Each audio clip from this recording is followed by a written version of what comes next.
Hey everyone, my name is Shane. Welcome to my brand new YouTube channel, 3 Up, 3 Down. I'm a huge baseball fan, and that's going to be the focus of this channel for the most part. There'll be some other content along the way for you to dive into. But for now, we're going to talk about some of the trends and teams that are impacting the game of baseball, and we'll dive into more of those statistics along the way. For today, we're starting it off with 8 rules that I think Major League Baseball should implement to improve the game. Number 1, implement the universal DH. When it comes to the DH, we only need to look at the last few seasons to really get a clear picture of what's going on when it comes to hitting. In 2019, Major League pitchers had a combined 131 batting average with a total 329 OPS. When we look ahead to 2020, the shortened season, when the DH was available to both the American and National League, we see the American League had a combined DH average of a 229 batting average with a 724 OPS. While the National League, which was brand new to the DH at that time, they combined to have a 235 batting average with a 731 OPS. If we take that across 600 plate appearances, that's a change of equivalent of 80 runs over a given season if you implement the DH. It gives other players an opportunity to play and takes pitchers out of the equation. Going ahead to 2021, when the pitchers came back into hit in the National League, we saw that the pitchers combined have only a 108 batting average with a dreadful 284 OPS.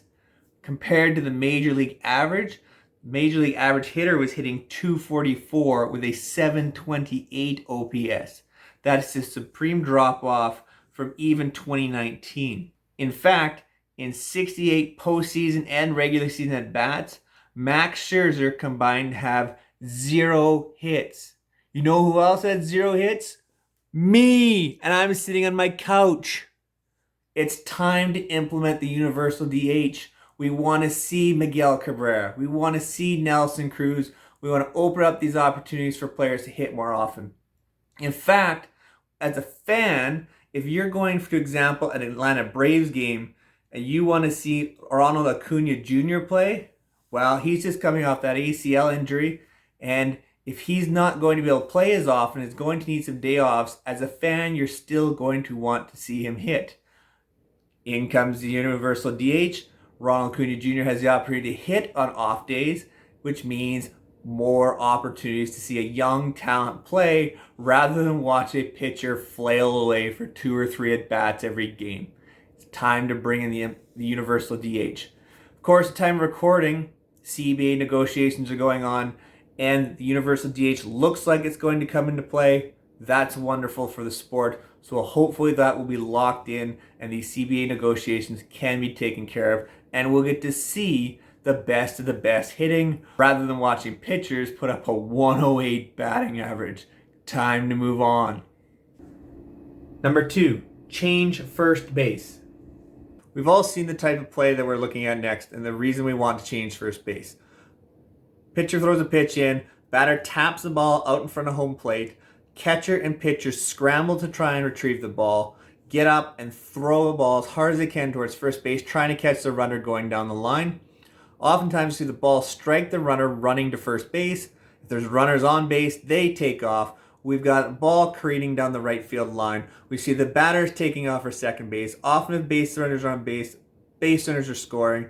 And finally, the umpires jumping in, waving the play down, and calling base runner interference. Well, why are they calling base runner interference? Because the ball struck the base runner running to first base when they're in fair territory.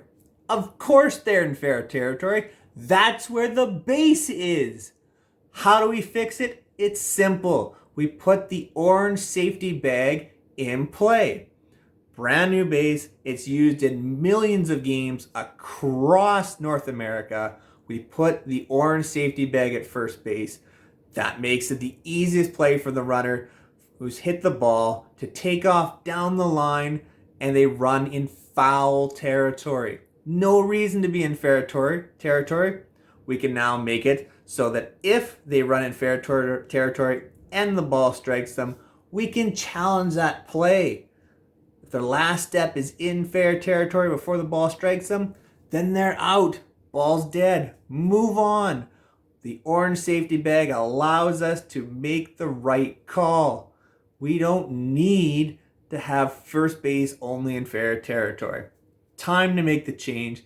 And as a bonus, some of those collisions that we see at first base, where first baseman get their arm tangled with the runner and cause some injuries, or a runner stepping on the first baseman's foot, done. They're gone. MLB, put the orange safety bag in play. End the ridiculousness. Number 3, implement the challenge system to include balls and strikes. I'm not talking about the ability to challenge any pitch. I'm talking the ability to challenge ball 4 or strike 3. By statistics, MLB umpires are accurate 94% of the time when it comes to the rulebook strike zone and in-game situations. What we need to make sure is accurate is the opportunity for a player or pitch to change the game that's happening as a ball 4 or strike 3. Big situation plays need to be made in the correct call. If we implement the challenge system to allow to challenge these calls, that's going to improve the quality of the game. How do we implement that in terms of the challenge system? Well, right now the challenge system involves one challenge per team, per game. If they get the challenge right, they retain their challenge and can challenge again. To implement this and to include balls and strikes, my suggestion would be to allow for one challenge of a ball or a strike at one point in the game that cannot be retained. We have the technology to make sure that the balls and strikes are called accurately. We have K-zone technology in all the broadcasts. We have the StatCast technology in every major league ballpark. We need to be making sure these calls are made accurately, especially in big situations in big games. Think about the MLB playoffs. The opportunity to make that challenge at some point in time in the game in a crucial situation could really sway an opportunity to score runs. It's time to include balls and strikes in the challenge system. Number 4, ban the unshift. In 2021, Major League teams use the shift 16.2% of the time against right-handed hitters and 52.5% of the time against left-handed hitters. It's time to make a change to the shift. I'm not suggesting we ban the shift. I'm suggesting we make changes. We know from the Pat Venditti rule that pitchers must declare what arm they're going to throw a pitch with to begin the at-bat. Switch hitters then have the option to decide what side of the plate they're going to hit from. It's now time to force defenses to make a change. If they want to have a shift on and have 3 infielders on one side of the second base, then they may do so. But they have to stay there for the entire at-bat. There's no shifting and then unshifting. The same would go if a team wants to use a 4-person outfield. That infielder that shifts to the outfield must stay there for the entire at-bat. There's no shifting out to the outfield and coming back. To me, this is going to help players with their 2-strike approach. If you know this, the shift is going to be on for the entire at-bat, you can take your big swings and try to hit your home runs with the first 2 strikes. But on strike 2, you can take advantage of that shift. It's easier to hit a ground ball the other way or a single the other way on a low and away breaking pitch, which is going to be more frequent during 2-strike counts. So it gives the batter more of a luxury to attempt to hit the ball the other way, and it's going to add on to on-base percentages and create more base runners. That's going to effectively force teams to make that decision earlier on in the at-bat if you actually want to commit to making a shift based on the situation that's going on. I think it's going to allow batters that really strong approach of using 2 strikes and hitting the ball the other way with 2 strikes when they know there's not going to be a return of the shift to unshift them later in the at-bat. Number 5, keep the extra inning rule. This one's really simple. In 2019, which is the final year of the old rule, where there was no runner beginning on second base during extra innings, we had 44% of games ending in 10 innings. We actually had 17% of games going over 12 innings. When 2020 came in and we brought in the shortened rule with the runner starting on second base at the beginning of each inning for each team, we've seen a drop dramatically. The vast majority of games now, 73%, are ending in 10 innings, and less than 1% of games are going longer than 12 innings. To me, this is very important for the game of baseball. You're trying to develop the game to match the TV market even more. It constrains your time limit. By having the runner start at second base during the regular season and extra innings, it better fits the TV market. Games are going to end quicker. That's going to be noticed by the marketplace, and they can better schedule in events. Keeping the game inside the time schedule is definitely going to be a way to market the game to more viewers, because they can settle in and know that if you're going to fit in that 3-hour time frame, like so many other sports do, you're going to make the game more watchable. Number 6, limit pickoff throws. This one may be the one I have that's the most out there, but in 2021, there were 14,914 pickoff attempts in Major League Baseball.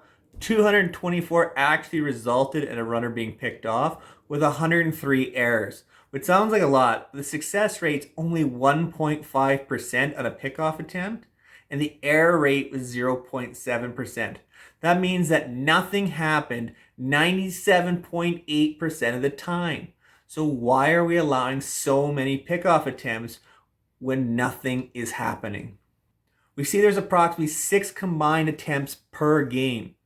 That's not a bad number, but now it's time to change it up a little bit and implement a rule that limits the team on the number of pickoff attempts they can have in a game.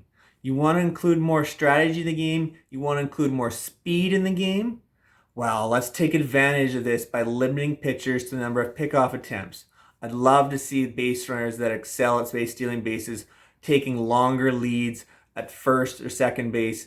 If we can get players doing that, we're going to limit the number of pickoff attempts to play with. We're going to see more stolen bases, or at the very least, we're going to see better pickoff attempts to the bases. Pitchers aren't going to waste a pickoff attempt on a player that they don't deem viable as a viable speed candidate.